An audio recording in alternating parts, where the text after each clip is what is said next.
GDLT is in the building. GDLT is in the building. Indeed. You are first, brother.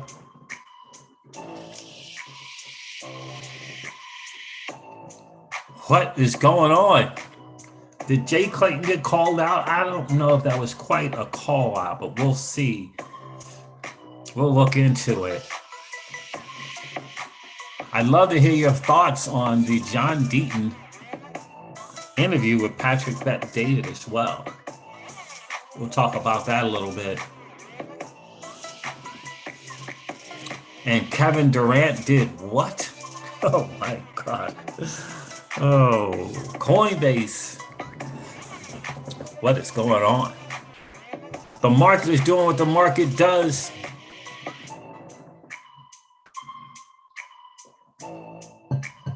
What's going on, family? What's going on, David Sayo? Saya, how are you? Kamal Jamal is in the building.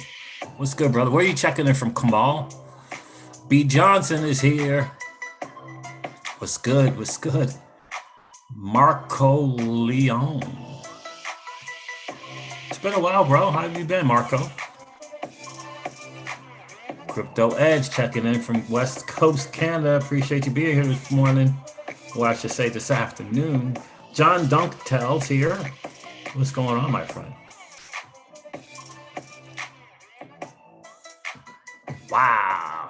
Hey, what's going on, crypto people? It is the Crypto Siege with another day in the life and the crazy life that is the digital asset space. Happy Wednesday to each and every one of you. Holy moly. Was that John Deaton interview straight fire? Did he leave some things on the table that he could have got out? Tell me your thoughts on that interview. Did you get a chance to check it out? I'd love to hear that in the comments. We'll go over some bits and pieces of that. Thinking Crypto did a very nice interview today, or at least he aired it, I believe today, with the attorney from Empower Oversight. That's interesting. We're going to share some clips from that also. Look, the market, again, is doing what the market does. We'll go over the numbers, but I just want you to understand how blessed we all are to be early adopters in this new asset class that is the digital asset space. We're playing a game, my friends, that 99.99% of the masses don't even know is being played. And we are winning. We are winning. I'm telling you, if you're participating in this space, if you hold some crypto, you're winning. It might not feel like it right now, but we're winning. Yeah, we are absolutely winning. Shout out to Meyer.exchange and Meyer Dex. I think that ride token, Hollow Ride, has launched. That's cool. Cash flow is king. Shout out to Convex Finance and Curve Finance. Every day the cash flow gets higher and higher. I hope you're familiar with that. I hope you're participating, at least, looking into staking, at least look into that. I'm not even talking about DeFi, at least do the foundational staking. Maybe you want to look into that. DeFi 2.0, that's another thing with Wonderland Money and Olympus DAO and Klima, right? Hector DAO, that's another level, right? Never mind the Solanos of the world and the Aves of the world. Wow, it's good. It's just the opportunity is everywhere if you're willing to participate. If you are willing to participate. Who did I miss checking in? Face Stamper, what's good, my friend? Where did that blockchain beat go? Are you talking about the one from my guy?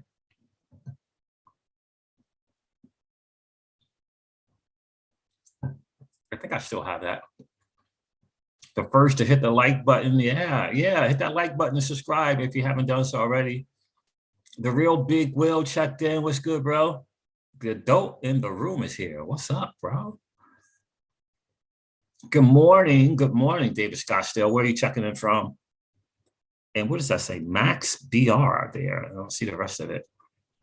Good afternoon to you, Max. Appreciate you being here this morning. Look, the Patric-Bet David interview, interesting stuff.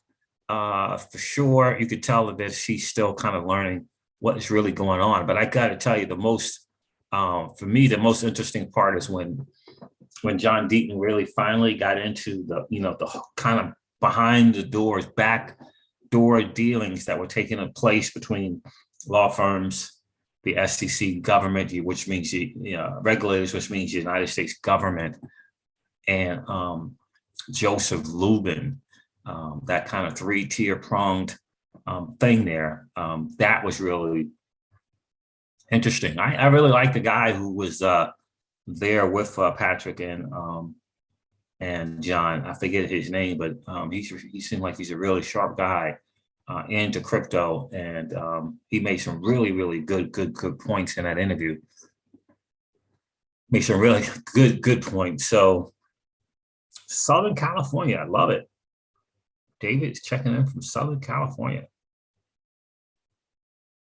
8 Truth Sinking.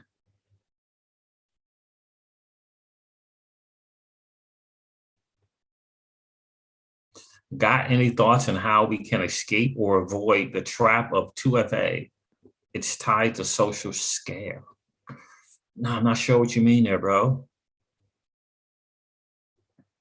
Not sure what you mean there. Look, the market again is doing what the market does. I'm going to go over the numbers. I find it very fascinating that Kevin Durant is hooked up with Coinbase. Kevin is becoming quite the businessman. Hey, why not, right? Why not hook up with Coinbase, right? Kevin Durant and Coinbase, that's very interesting. That he was able to get that done. Very cool. And also, I mean, look, what's this to do? Matt Damon's got, he hooked up with crypto.com. Interesting. Where the participants of crypto are putting their money. It's interesting, right? Interesting. I don't know if it's the best move, but hey, it's their money. I would like to see them put more money into the political PACs and in that route, but it's not my money, it's their money. But it's interesting is they're going the entertainment route to bring crypto to the forefront. And I think that's interesting, to say the least. What say you? I'd rather see them put that money into, where the real change can occur, and that's with the likes of the Blockchain Association, et cetera. So let me make sure I said hey to everybody checking in. It looks like I did. Cool. I misspelled social score. XRP Joe checked in. What's good, my friend? Good day, beautiful people. Crypto, good to see you, XRP Joe. Very interesting with crypto.com and whoever put $700 million so that they can get their name put on the Staples Center. Interesting stuff. 700 million. So very interesting stuff there. We'll go over that as well. Did you guys get to see John Deaton on with Patric-Bet David this morning? It was on you had to search on YouTube, Valuetainment podcast is what I searched, and then I saw it there. Apparently that's a different channel than the Valuetainment channel. What's going on, 416 Crypto? Good to see you, my friend. So let's go over these numbers real quick, because it's very interesting what's going on with this market. Very interesting.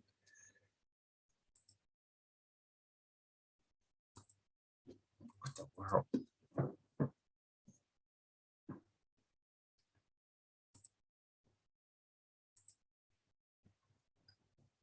Okay, this computer is not wanting to cooperate here. Let's do this.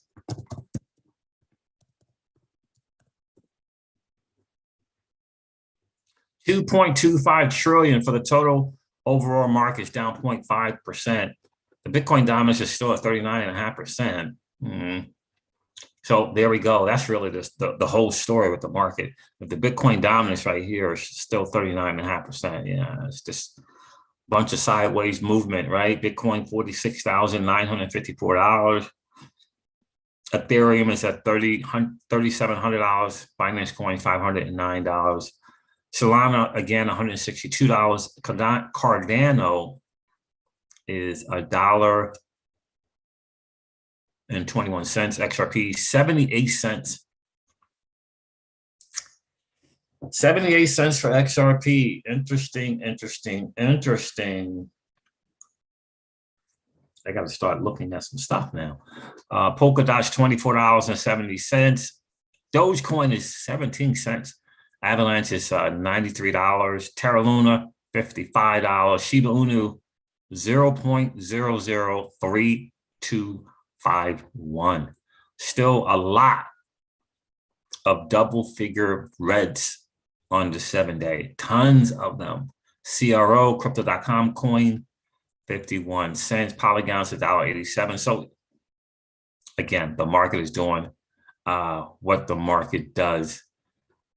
Very, very challenging. Again, we got to continue to hodl strong. And if you're in a position to, you got some dry powder on, maybe you're considering looking to get some of these dips, right? And buy the dips and get some better, add to your position, get some greater deals, some good deals on the market, because it's bleeding, and it's been bleeding for a while now. Nothing very interesting. Pancake swap is $12.30. That's interesting. So that is it, guys. That, again, the market is just kind of doing what the market does. Wow. Anybody have a chance to buy any of the dip? Let me see, where am I at right here?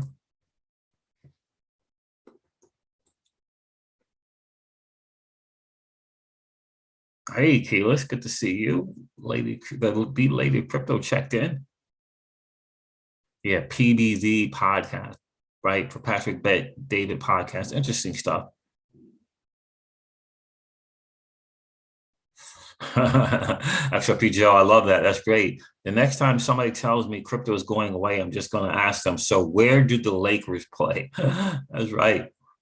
That's exactly right. Trevor LeConte is in the building. What's up, brother? Good afternoon, Siege and fam. Smash that like button. What's going on, Naptown XRP? What's up, Siege? Once Bruno Mars gets into crypto, game's over. XRP Magnificent. I bet you Bruno Mars is in crypto already. What's going on, XRP Magnificent? Good afternoon, Siege. Making a killing with my earnings of XLM on the Coinbase card. Tell me about it, bro. Loving the Coinbase card right now. Loving it.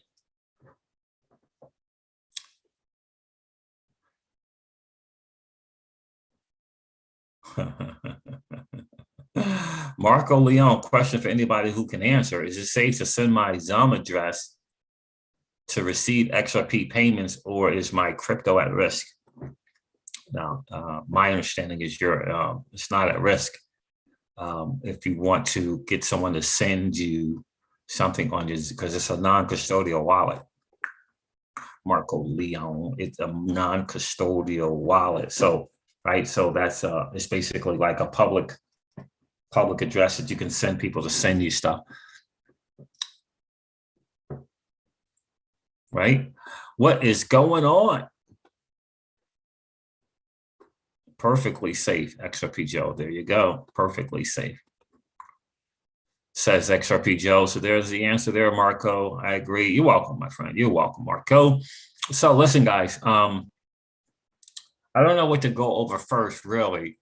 The fact that Coinbase is kind of, and these crypto.coms are going in this direction of what they're doing. I guess there is some good to it. I don't know. I guess there's some good to it. But yeah, so the latest and greatest is Kevin Durant hooked up with Coinbase for a multi-year deal.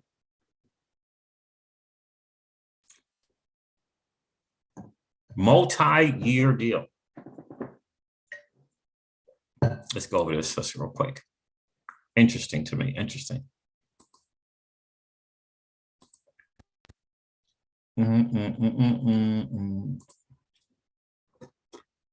Kevin Durant signs deal to promote crypto platform Coinbase.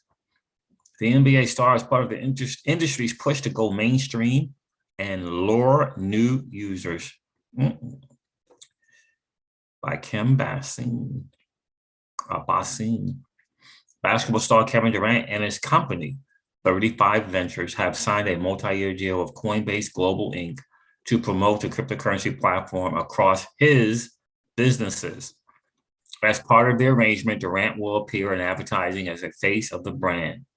Coinbase will also link up with his sports site, Boardroom, for digital ads and sponsored content about crypto, and put money into Durant's foundation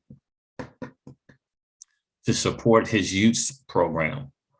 Financial terms of the agreement were not disclosed. Kevin does very, very few brand deals, and that was by design. Rich Clayton, Durant's longtime manager and co-founder of his firm, said in an interview, there's this new model of brand partner for us where they do integrate in all different parts of our business, right? So interesting stuff. And then in here, they're kind of highlighting all this recent stuff that has taken place that I spoke to earlier.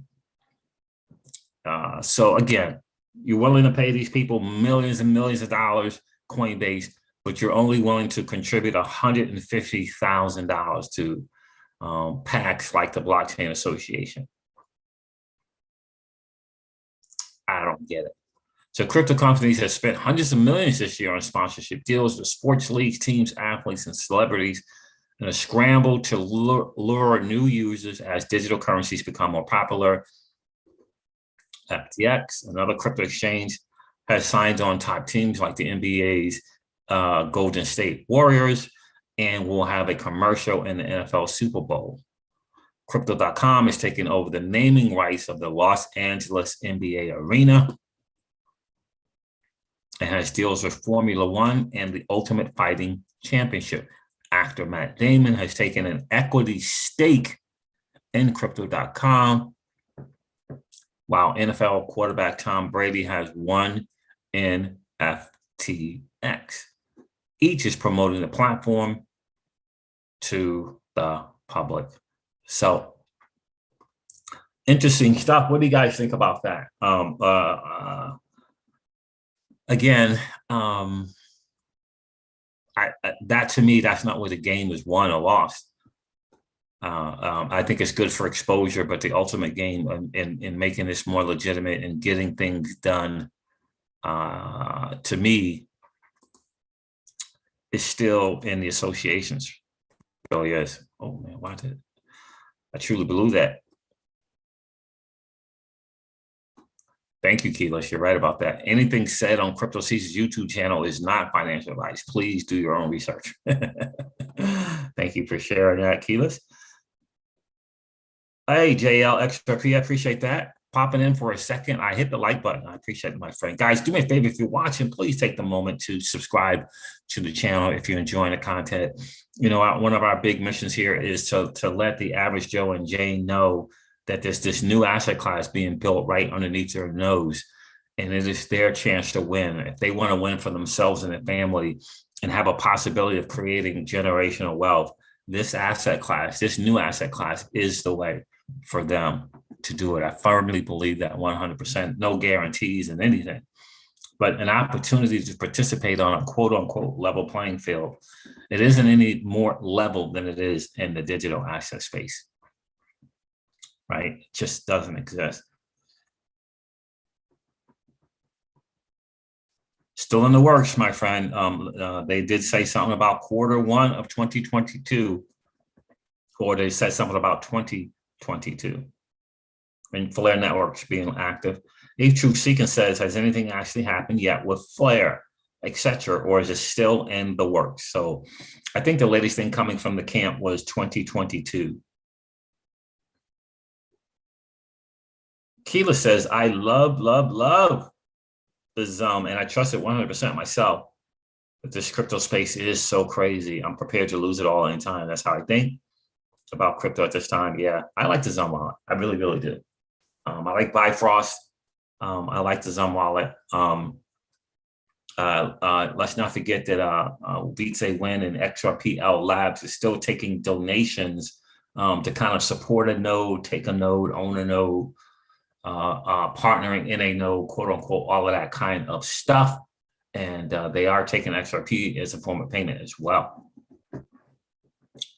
And I think that's massive because it's, again, it's us taking ownership to improve the ledger, and we get a chance to participate in that, right? And we'll be able, for me, be able to tell my kids and my grandchildren that I wasn't just hodling, that I wasn't just a retail speculator, but that I was actively participating in this new asset class. So massively important.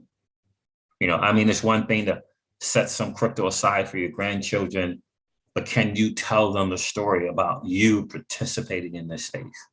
Like, for example, the people that got out to DC a week or so ago, right? Actively participating to bring this asset class to the masses so that we can create a new 1%. How blessed are we to have the opportunity to do that? And are you taking advantage of it in a way that you can? Are you taking? Are you participating? I've given to a crypto pack, right? Are you participating in the crypto.law lawsuit? But also, did you take a moment to fill out that form to express to your local representative your concerns, if you will, with how United States regulators are acting and not acting on your behalf? Did you take the moment to do that, right? These are the things that will make the biggest difference, in my humble opinion. What's going on, Jay Martyr? Good to see you. Siege, what's good? What's goody, bro? I hope you and the family have been well. Utility will win 100%. Thank you, Jay Martyr. I hope you're doing well, bro. Life is good in the crypto Siege's home. I may even do a generational wealth Wednesday tonight. Yeah. Business is going in a kind of a new direction, kind of in I wouldn't say in a new direction, but taking another approach, a different approach to our cash flow business. Really excited about that. Beasto Kid, hello from Wales. Oh wow, nice. XDC is on a pump, nice.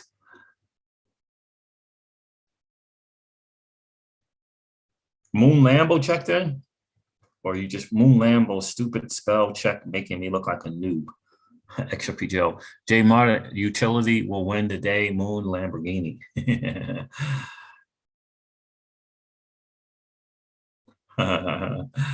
Beasto Kid say, get a crypto siege node. We will all chip in.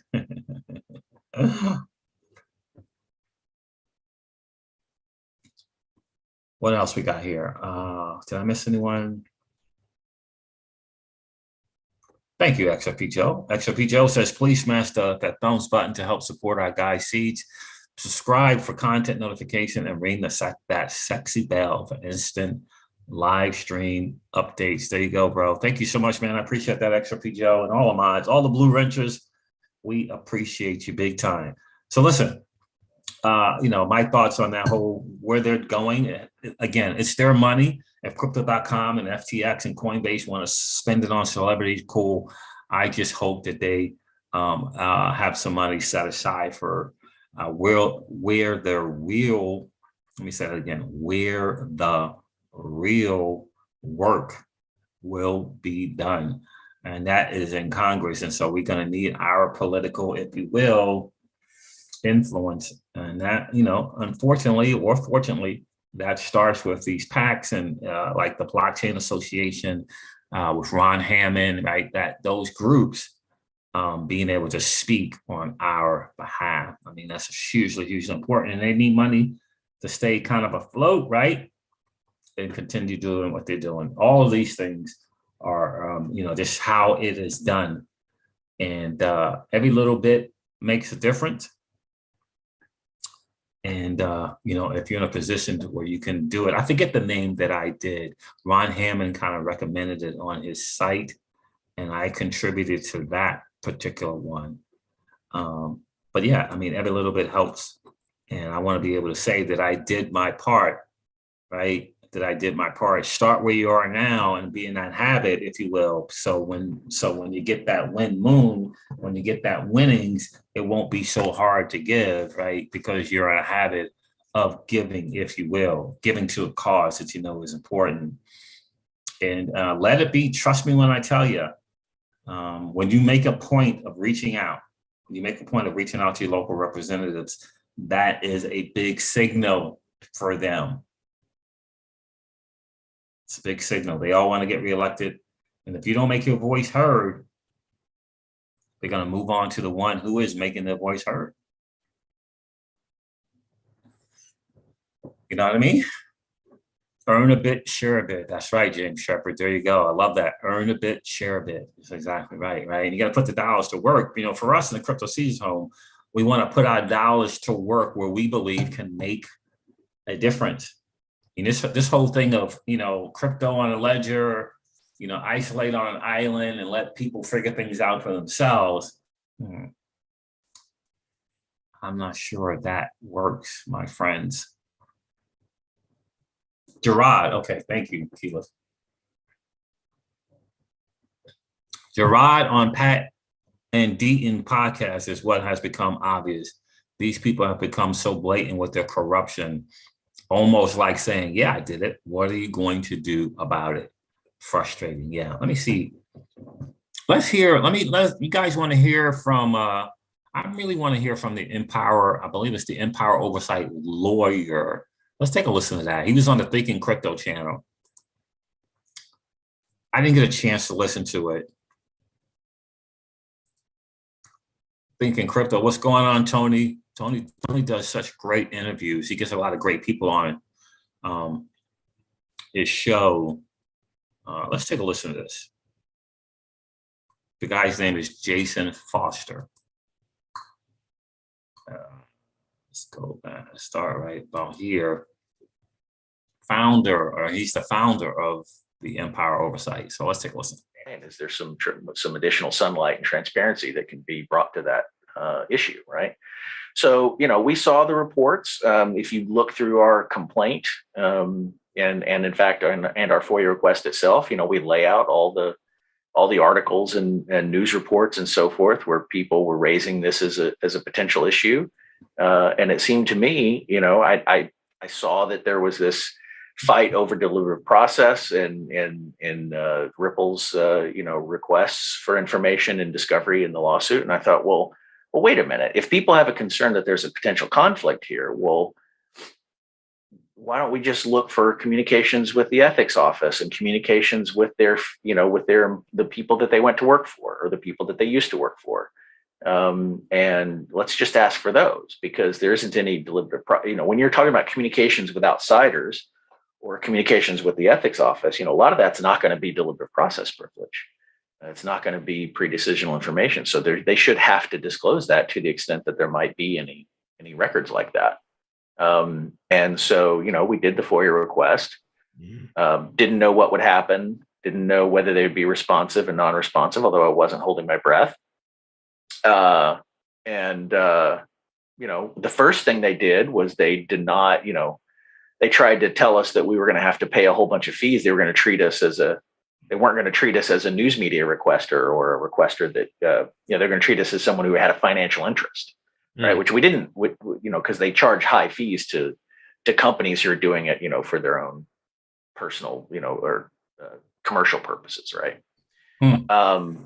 That's not us. We're a nonprofit. We're 501c3 educational organization. You know, we were entitled, and we publish everything. You know, we're very transparent. We publish everything on our website, all the FOIA requests as we make them, the responses that we get from the agencies, you know, they're all up there. We issue our press releases. And, you know, we have an email list and, you know, we do all that stuff. So, you know, we should, and other groups like ours have been treated as, quote, media requesters, where they don't have to pay huge fees to get records.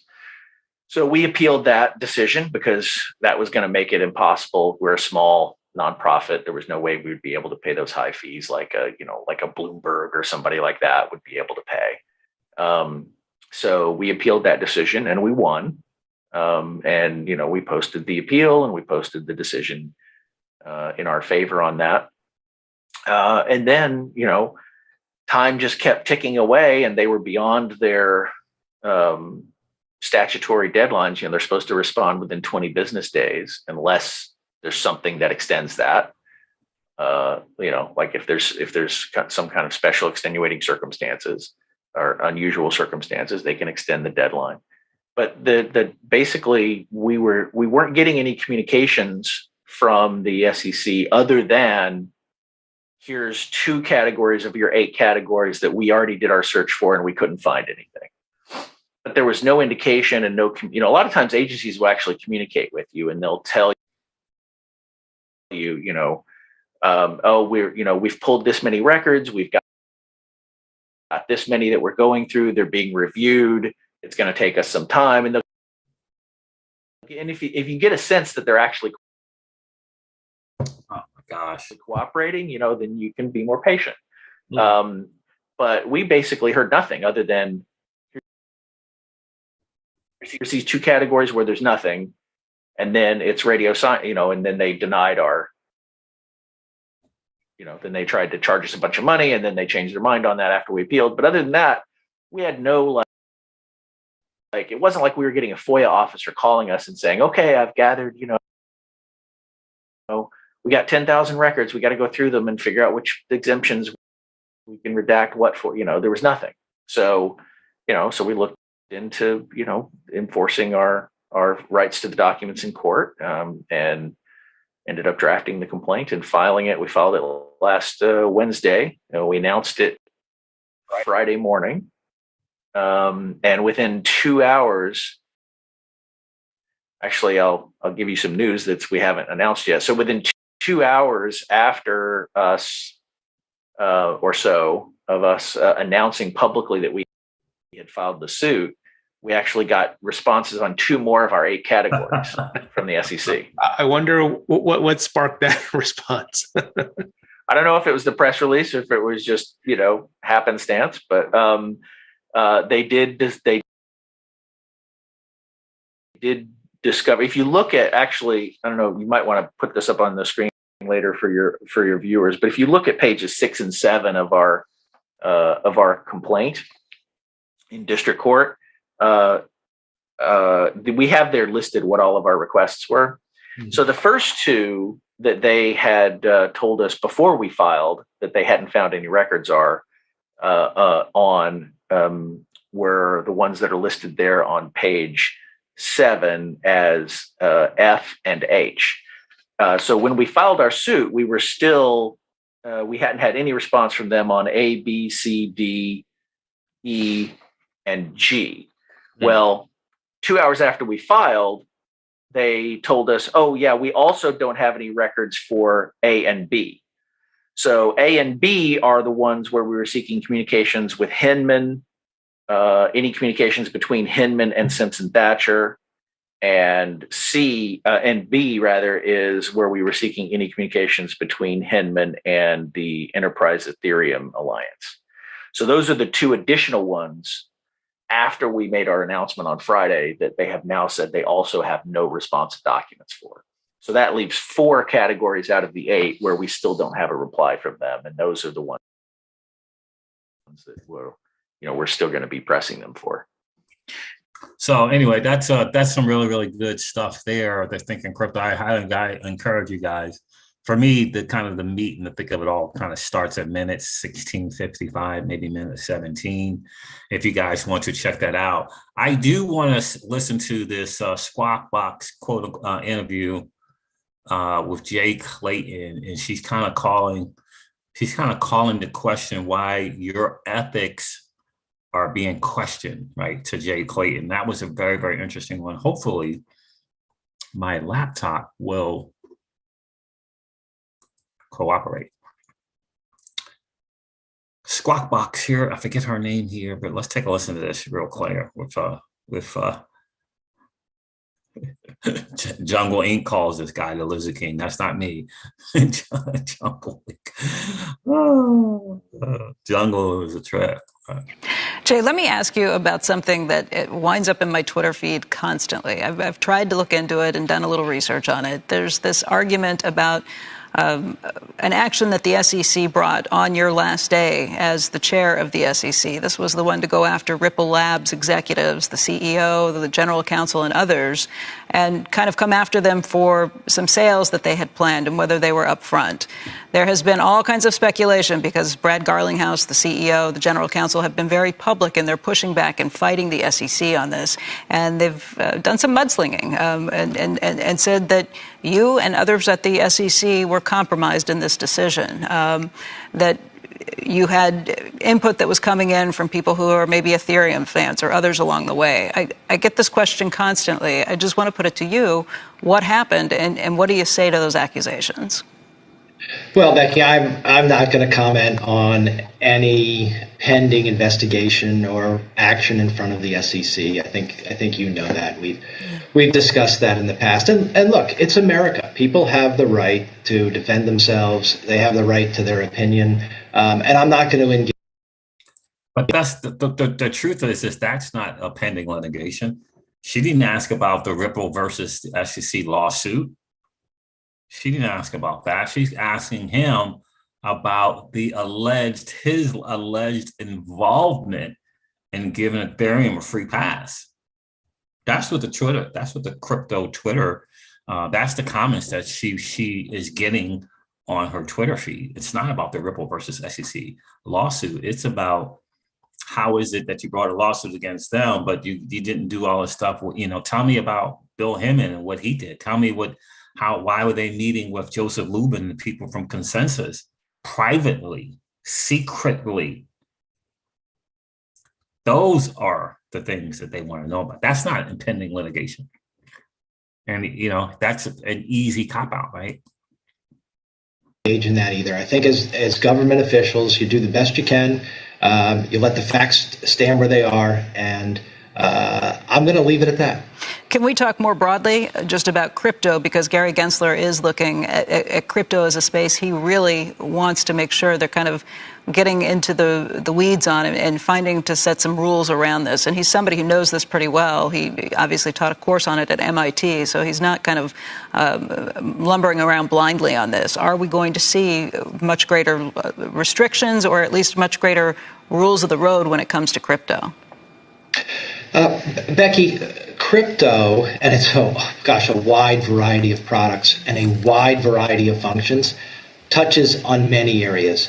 Capital raising and the trading of securities is one area where the SEC touches it. I have long believed that the rules in that area are fairly clear and long-standing. If you are raising capital publicly for a project, you generally have to register those sales, that capital raising, with the SEC. If you're trading securities, it needs to be done on a regulated venue. There are many other aspects of crypto, whether it's stable coins that are not securities or other tokenized elements of our society that will be outside of the SEC's purview. This is a whole of government approach. And let me say this, I am a huge believer in this technology. I think that the efficiency benefits in the financial system and otherwise from tokenization are immense. And I would look for the government to be both reactive in terms of people who are violating our clear laws, but proactive in encouraging the adoption of this technology throughout our financial system. There are billions of dollars of transactions in tokenized form taking place each day where people have an incredibly high degree of confidence. We should look at that and think about what that means for our financial system. Jay, let me ask you about something. So anyway, you can see him kind of squirming there.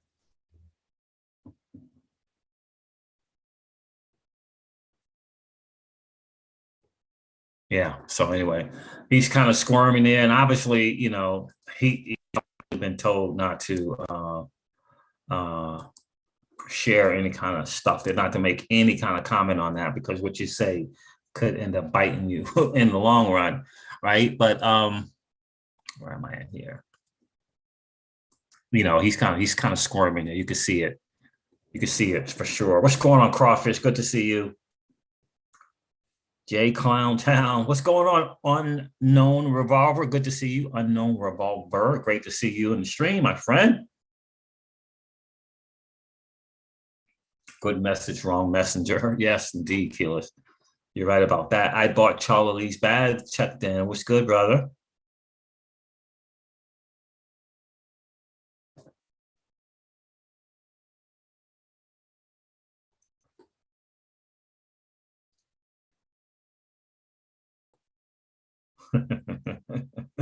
I'm checking out these comments here. Very not clear to the SEC themselves. Yeah, indeed. So very, very interesting stuff. Very, very interesting interview with Thinking Crypto. I encourage you guys to watch the rest of that. I know that I will. Also, am I on the right thing? I'm on the right thing. It's very, very, very challenging times. It's just not going to go away. Listen, he is a CNBC contributor. So when he dodges the question, she's not going to really kind of call him out, or he's, you know, she's not going to do it. But it's becoming more and more obvious that someone is going to do it. The idea of I'm not going to comment and kind of taking that approach to stuff, he's not going to be able to get away with that forever. Eventually, he's going to be called to the carpet. Eventually, I do believe someone is going to kind of take this independent investigation into what Jay Clayton and Bill Hinman did. I really do believe that. But it's up to you and I to continue to make noise about it. That is the way. And one of the great ways to make noise about it is to go to crypto.laws-us, I believe, to John Deaton's thing. And you can express, you go there, you fill out a form. It's kind of attached to the website. It's an app that automatically, you know, you put your name and information. It doesn't go anywhere. Name, information, where you live. It automatically ties you to your local representative, and you can then express your concern there, you know, politely and respectfully. Express your concern about the ongoing and the misdealings and the backdoor deals taking place in the United States government with the SEC and Jay Clayton and William Hinman, and how you feel about the lawsuit and how it harmed you as a United States, if you will, citizen. You can do that. And when we do it, I think it's like 8,000 messages have been sent out. 8,000. I'm telling you, the more you do that, the more Congress will begin to make moves, because this is coming from their constituency. That's what they see. And if their constituencies are expressing a concern, the people who put them in office, and more importantly, the people that can keep them there, they are going to bring it up. They are going to bring it up. That's how we can make a difference. That's how we can get this guy called to the carpet, right? Because if it is alleged that the United States government was caught red-handed making backdoor deals, and a senator or congressperson or representative can bring that to light, that looks really good on them. Right? It looks really, really good on them. Right now, I can guarantee you, particular senators and representatives have their people looking into this deal, this quote unquote Ethereum free pass. I'm telling you, they got people doing it. But the more and more we collectively, so that every representative and every senator, if you will, is contacted and they begin to hear about these misdealings, that's when things will happen. When that's slam dunk, and this to me, the backdoor misdealings to me is such a slam dunk. It's so obvious. I mean, Gerard there, he was like, "Oh my God, what?